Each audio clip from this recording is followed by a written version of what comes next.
Swayam Prabha. Digital India. Educated India.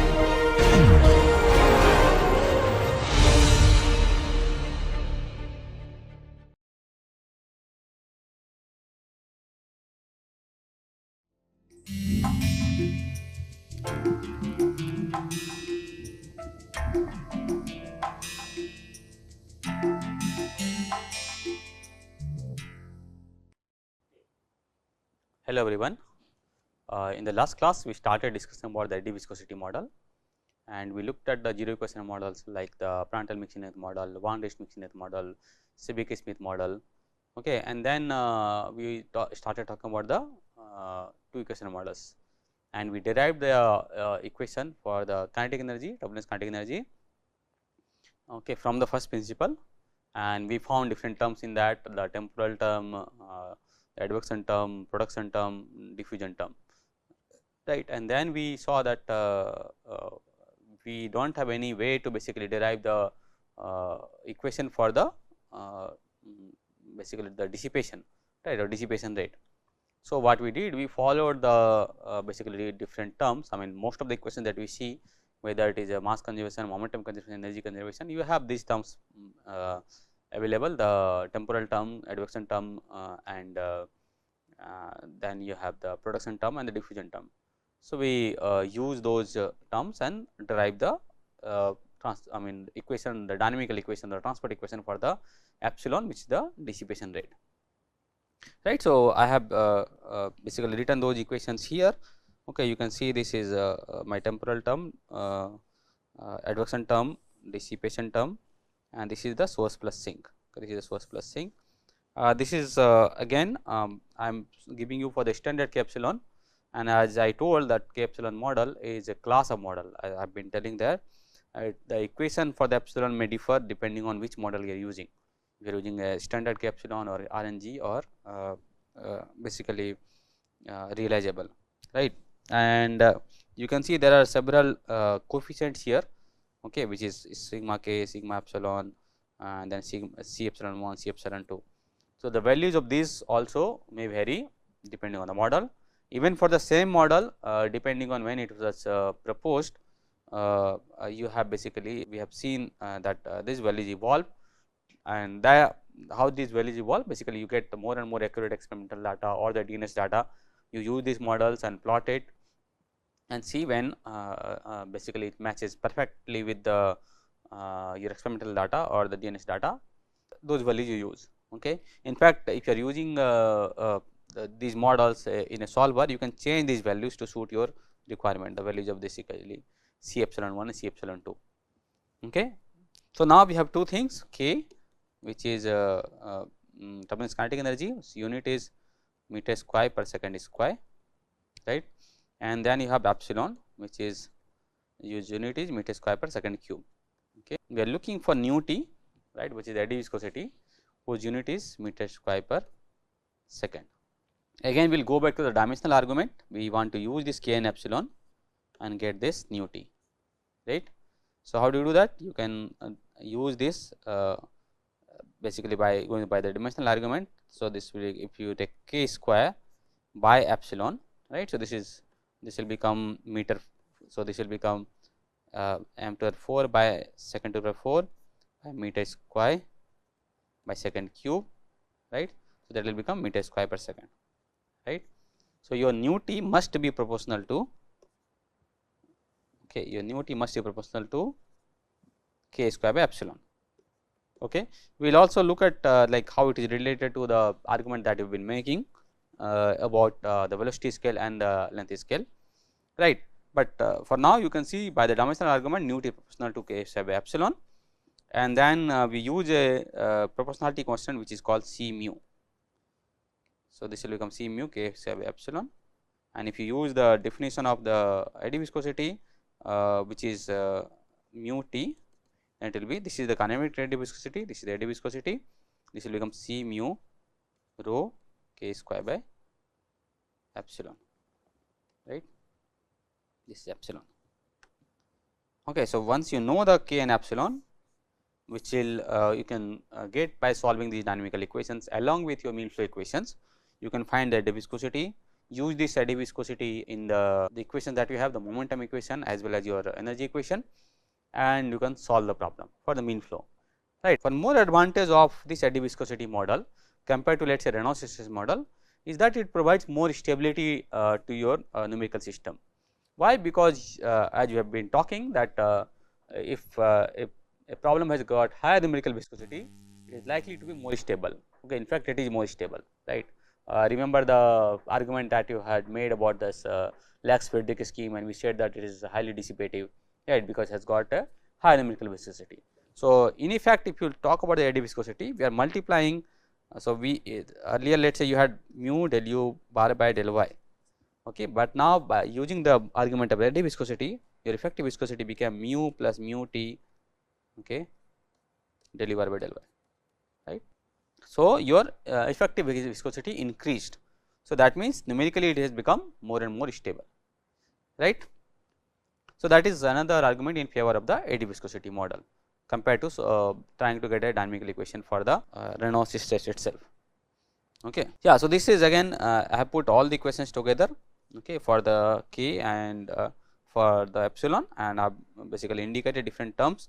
Okay. So, this is the production of kinetic energy and dissipation, and based on the model we have this the production of the dissipation rate, if I can call that, and this is the dissipation. Okay. So, these are all model terms. Okay. So, we saw that our mu t is given by C mu rho k square by epsilon, but how does it fit to our definition that my viscosity should involve a length scale and a velocity scale, right. So, you can compare, let us say if I compare it, so your nu t is equal to C mu k square by epsilon, right, but your nu t is also equal to basically k to the power half, which is a velocity scale multiplied by some length scale, okay, which I am writing as Lm. So, if you compare these two, okay, you can write the length scale as C mu k to the power 3 half by epsilon. Okay. So, this is your length scale. Based on this length scale, okay, you can remember this C mu is just a constant, okay, it is a proportionality constant. So, if you have know this length scale, you can define a number which is called the turbulent Reynolds number. Okay. So, you have seen the Reynolds number, now we are talking about turbulent Reynolds number. Okay. You might be seeing the different Reynolds, different turbulence model like low RE turbulence model, high RE turbulence model.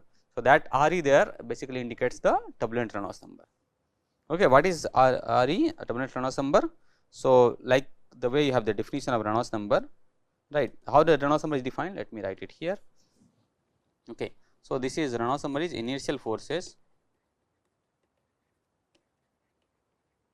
by viscous forces, right. So, this is basically rho u square initial forces, and this is mu u by L, right, that becomes the rho u L by mu, right. This is your Reynolds number. In the same speed we will define the turbulent Reynolds number, which we call as the turbulent forces, okay, basically the forces due to the turbulence stress, okay, and divided by the viscous forces. So, the region where the turbulent force is more dominant, that will be your high turbulent Reynolds number, where the viscous force is dominant, that will be your low turbulent Reynolds number, and as you might guess that where is the viscous force is dominant, very close to the wall, right, in the viscous sublayer, right. So, if you can elaborate it, okay.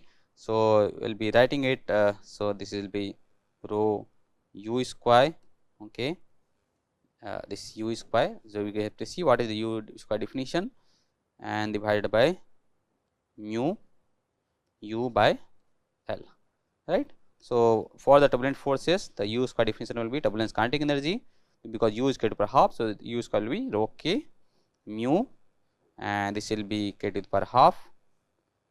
Okay, let me just see. Okay, so the k is k to the power half is our u. Okay, so let me just work this out, u, and then yeah, okay. So, length, if you look at the length scale, this is k to the power 3 by 2 by epsilon. So, let me write that. Okay, this is k to the power half divided by k to the power 3 by 2 by epsilon, right. So, if you work this out, this will become rho k square by mu epsilon, which is given here. Okay. So, remember this indicates the ratio of the turbulent forces, which is like given by this k square, and by the viscous forces, which is dominated by the viscosity multiplied by your dissipation, right. So, we will come back to this turbulent Reynolds number later when we talk about the low Reynolds number model. Okay. Now, the question is, how do we determine the coefficients, right? Like say you have the, what are the coefficients you have? Mainly you have C mu, okay, which is basically the multiplying constant when you try to get this mu t from k and epsilon, okay, and then you have C epsilon 1, okay, and C epsilon 2, okay. We also had like nu alpha, okay, earlier, or I think there was another nu in the dissipation equation, right. So, let us try to get this C mu. Okay, again these are all empirical models, but still there is I mean a lot of experimental insights into deriving these values. Otherwise, these values can be anywhere, and you will not have a way to basically find out the value of this. So, if you talk about how do we get the determination of C mu, okay, what we are going to do? We are going to talk about something called local equilibrium.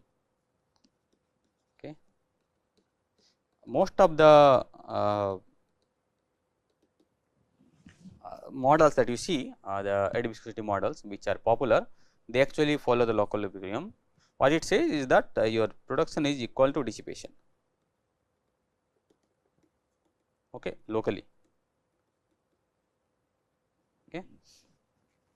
Now, if you talk about the production, okay, so the production is given by minus u prime e prime bar, okay, del u by del y, right, and we can equate it to basically your dissipation. But again, this is stress, this is a stress, and if you go by the argument of the constant stress layer, this is equal to your u tau square, right, and in the log layer you have this u tau by k y kappa y, right. So, epsilon is nothing but u tau cube by kappa y. That is one definition of your dissipation rate by going the local equilibrium. This is a very important assumption, and actually it fails in many regions, and that is why you get that your model is not behaving correctly. So, we are assuming your dissipation rate is equal to the production, okay, production of the kinetic energy, right. Now, if you go look at the turbulent boundary layer, okay, so you can also write it as the turbulent viscosity is equal to tau by del u by del y, right, and tau is nothing but your rho to rho u tau square by the definition of the friction velocity u tau, okay, and also you have del u by del y is equal to u tau by k y, which is the log layer, okay. So, if you combine these two, okay, this definition tau turbulent and del u by del y, okay, so you will get this value of rho u. So, this is basically rho u tau square, which is your tau turbulent by u tau by kappa y, right, that is your mu t, okay. So, and you can write as mu t by rho is equal to u tau by, okay, into kappa y, right. So, this is basically kappa u. So, your nu t is equal to u tau kappa y, right. So, remember this nu t, what is your nu t and what is your dissipation rate, and you can combine that, okay. So, let me write it here, nu t equal to u tau kappa y, and earlier we had epsilon equal to u tau by kappa y, epsilon equal to u tau by kappa y, right, and you can use this definition of kappa y here, epsilon is u tau q by kappa y, I believe, yeah, u tau q by kappa y, okay. So, you can combine these two, so that will become nu t u tau into u tau q by epsilon, this will become u tau 4 by epsilon, right. So, this is your nu t by going by the argument of the log layer and the constant stress layer. Okay, but also the nu t is C mu k epsilon. So, if you compare these two, okay, you will get C mu equal to u tau square by k square, right, and u tau is nothing but your turbulent stress, okay, square. So, minus u prime v prime square by kappa square, right. So, this is your the value that we are getting by comparing in the turbulent boundary layer, right. So, we have seen in the experiment that the ratio, I mean typically the ratio of the basically the shear stress by the turbulent kinetic energy, turbulent shear stress by turbulent kinetic energy is around 0.3, where this is seen in most of the turbulent flows. So, then epsilon will be basically minus u prime v prime bar by k square, which will become 0.09, okay, C mu. So, this is how you get the value of C mu, okay, and this is typically, I mean very robust and does not change too much. On the other hand, you can also use the epsilon equation, and by comparing with experimental data, okay, without going to the derivation, you get the value of this C epsilon 1 and C epsilon 2, which is around 1.44 and basically 1.92, and then these are the values which are used. Again, from the modeling, sigma k equal to 1 and sigma epsilon equal to 1.3. Okay, these values have evolved over time. Okay, you can look at different models, and this value will be very different in different models. Similarly, your epsilon transport equation is also heavily modeled. It varies among different models. Okay, so k epsilon is a class of models. Okay, the last thing I want to discuss is the low RE formulation. So, like if you recall the Prandtl model and the von Rhistring model, what we said that the model which basically works in the fully turbulent region away from the wall may not work very close to the wall, and the reason for that is basically the viscous layer dampens the eddies. Okay, so, you have to make some argument that how the effect of turbulent forces go down very close to the wall, right, because we have this viscous sublayer very close to the wall. Okay, let us say here, where your value of the turbulent forces are not that dominant, right, the turbulent forces are not that dominant, right. So, like the von Rhist changed the Prandtl model by adding some damping. The same thing is done in the low RE formulation of the K epsilon model, so that the K epsilon model works not only away from the wall, but also very close to the wall, right. So, what they have done, basically they have used different damping for different coefficients. So, this is f1, f2 and f mu, which is for C epsilon 1, C epsilon 2 and C epsilon C mu. So, these terms basically multiply wherever the C epsilon 1 you multiply with the f1, C epsilon 2 multiply by f2, and where the C mu, the definition of basically mu t, you multiply by f mu. Okay, you can see that these are the numbers which are functions of RET. Okay, and if you go very close to the wall, the value of RET decreases because the turbulent forces decrease, and that has been accounted by using these kind of functions here. Okay, in f2 and f mu, they also tried using the damping for f1, but they found that it basically does not affect the model that much. So, they have kept the f1 equal to 1, but they have used the damping based on the turbulent Reynolds number in f2 and f mu, and that gave us the formulation of the low RE formulation, so that it can work all the way to the wall, and you get the essential damping due to the viscosity incorporated in the K epsilon model.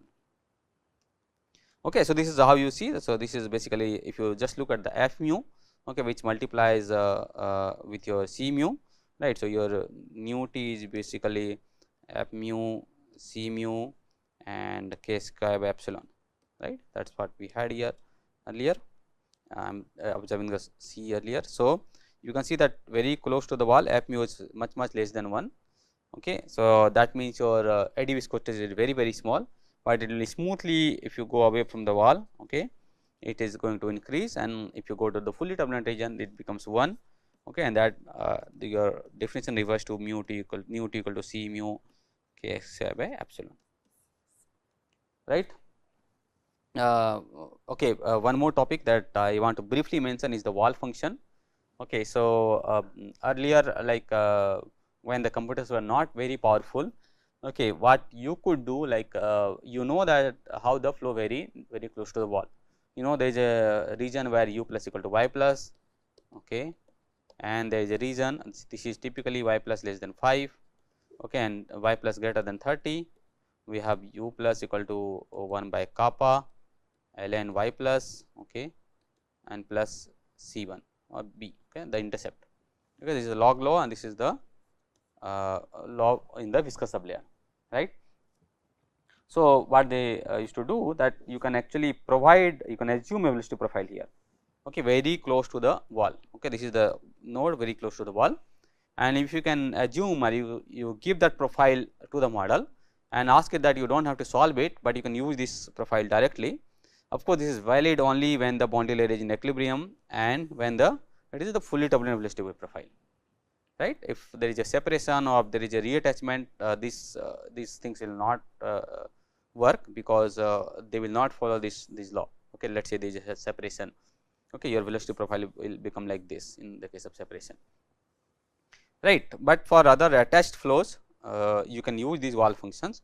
Then the advantage here is that you do not have to resolve all the way to the wall. Okay, if you want to let us say resolve this y plus equal to u plus, you need at least 5 grid points, right. So that will be minimum points to be y plus equal to 1 and then 2, 3, 4, 5, so that you can resolve this region, the linear law. Okay. Similarly, here also we have to resolve in between you will have buffer zone, that also you need to resolve. Okay. So, you could use instead a wall function, okay, so that you can just model this entire thing using a assumed velocity profile for a turbulent boundary layer and just solve it. Okay. So, of course, it will give you a poor prediction for separation and reattachment. Okay. And the other thing is that you should not put grid points between 5 and 30. Okay. Why? Because this is the region of the buffer zone where none of these laws are defined. Okay. So, generally you are asked to basically put the y plus less than 1 or around 1, okay, if you are solving to the wall. If you are using wall function, then put it the value above 30. So, that you put the wall function up to 30 which are following this law, and after that your model is resolving through the simulation. Okay. So, these are the wall functions. Okay. So, these finally we have the limitations of the K epsilon terminus model. It is valid only for the fully turbulent flows. It will give poor predictions as we expect for the rotating flows and swirling flows. Okay, despite of the fact that we have incorporated the low RE model, it is not very good for flows with separation, okay, or even with shocks, or if there is a lot of swirl or rotation, the assumption of the local equilibrium or the boundary equilibrium breaks down, and this does not give you the good prediction. Okay, so this is usually preferred for high RE applications, okay, where there is no separation or reattachment. If you want to let us say solve, so we use this model for a complicated turbine blade where there is a lot of separation. Okay, for example, here the flow is coming like this and this is separating. This model is likely to not give you the good prediction. K epsilon model is not good if you have like separation and all, like in turbomachinery flows. Okay, and similarly flow with strong shocks, this is not good. So, what we will see in the next class is that we will look a model which works very well very close to the wall, and that model is called the K omega model. But then there are issues with this model also. So, we will try to blend the K epsilon and K omega model, and that will give you a model called SST K omega model. Okay. So, this is what we are going to discuss in the next class, and that will be our final class on this RANS modeling. So, I hope it gave you a good picture of how these models work, what are the eddy viscosity model and how things work, and after that we will look at these models. I mean it will give you an idea that how to use this model, how does this coefficient work. Okay. So, with that we will stop the class today, we will meet in the next class. Thank you.